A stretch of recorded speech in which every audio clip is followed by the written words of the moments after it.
জামাতে ইসলামের নায়েবে আমির ডাক্তার তাহের আলোচনার জন্য প্রস্তাব দিয়েছিল টেলিফোনে মির্জা ফখরুল ইসলাম আলমগীরকে।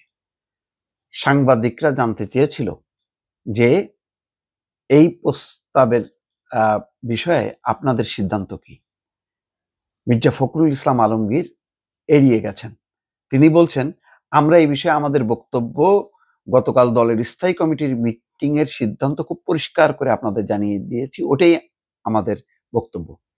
তার মানে উত্তর কিন্তু তিনি দিলেন না। এর অর্থ দাঁড়ায় হলো এই যে ডাক্তার তাহের যে টেলিফোনে প্রস্তাব দিলেন এবং কালকে যে ব্রেকিং নিউজ আসলো সেটার ব্যাপারে বিএনপির কোনো আগ্রহ নেই। তার মানে খেয়াল করেন যে সরকার 7 দিন সময় দিয়েছিল, তার মধ্যে আজকে 5 দিন, আর আছে হাতে 2 দিন। তাহলে বিএনপি এখনো সিদ্ধান্ত নিতে পারেনি এবং সিদ্ধান্ত নেবে কিনা যথেষ্ট সন্দেহ আছে। একটা শিরোনাম আপনাদের সামনে যদি বলি, 7ই নভেম্বর উপলক্ষে শহীদ প্রেসিডেন্ট জিয়াউর রহমানের মাজারে পুষ্পস্তবক অর্পণের পর তিনি সাংবাদিকদের মুখোমুখি হন এবং বলছেন, গণ অভ্যুত্থানের পর আবারও গণতন্ত্র ধ্বংসের চক্রান্ত হচ্ছে। কথাটা কিন্তু খুবই গুরুত্বপূর্ণ যে গণ অভ্যুত্থানের পর আবারও গণতন্ত্র ধ্বংসের চক্রান্ত হচ্ছে। তাহলে এই চক্রান্ত করছে কারা? পরিষ্কার, এখন তো আর আওয়ামী লীগ নাই, আছে জামাত, যারা আন্দোলন করছে কিসের জন্য?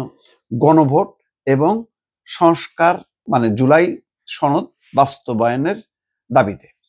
তাহলে জুলাই সনদ বাস্তবায়নের জন্য তাদের কি দাবি?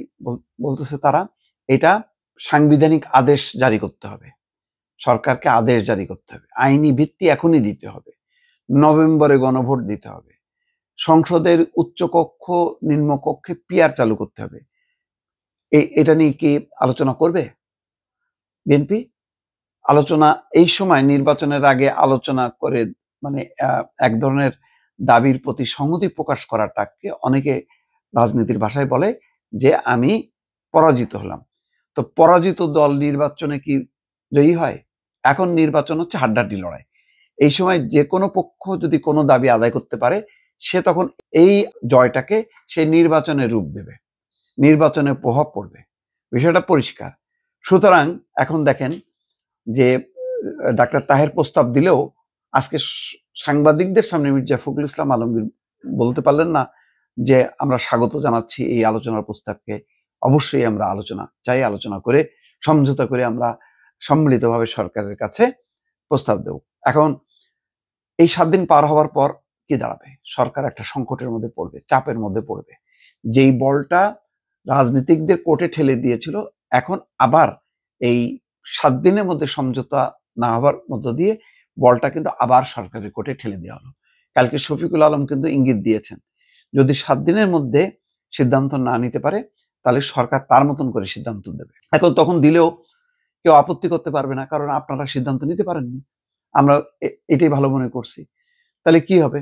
হতে পারে এইটা যে জুলাই সনদ বাস্তবায়ন হবে পার্লামেন্টে আর গণভোট হবে সেটা নির্বাচনের দিনে, এমনও হতে পারে। অথবা আগে কি হবে, আজকে নির্বাচন কমিশন দেখেন তারা বলছে যে আমরা ফেব্রুয়ারির নির্বাচনের জন্য সম্পূর্ণ প্রস্তুত। একবারও কিন্তু বলেনি যে নির্বাচনের আগে সরকার যদি চায় গণভোট হবে, আমরা গণভোটের জন্য প্রস্তুত, এই কথা কিন্তু বলছে না। খেয়াল করেন, মানে বক্তব্যগুলো যদি একসাথে মেলানো হয় তাহলে জামাত যে এখন আন্দোলন করছে সেই আন্দোলনের পক্ষে সেটা যে বাস্তবায়িত হবে তার আলামত কোথায়? আলামত নেই।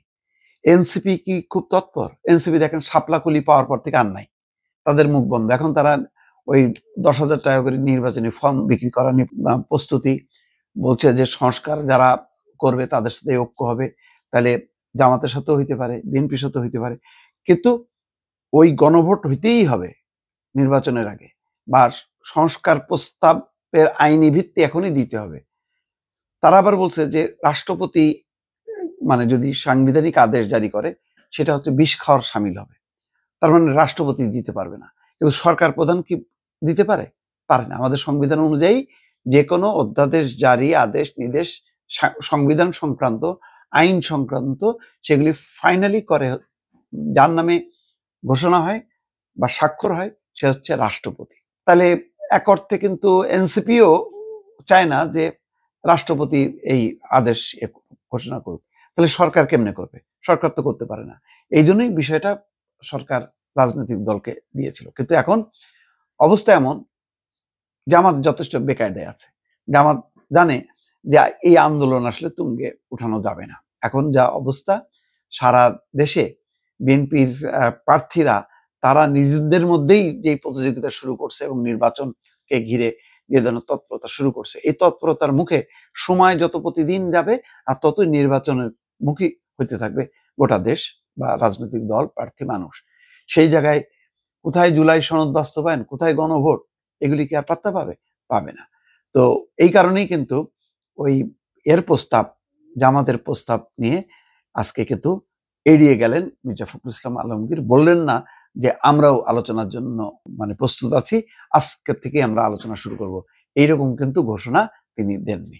দর্শক বুঝতেই পারছেন, তার মানে হচ্ছে রাজনৈতিক দলগুলোর মধ্যে আপাতত অন্তত আজকের দিনটা বলা যায় যে আলোচনা হবার কোনো সম্ভাবনা নেই।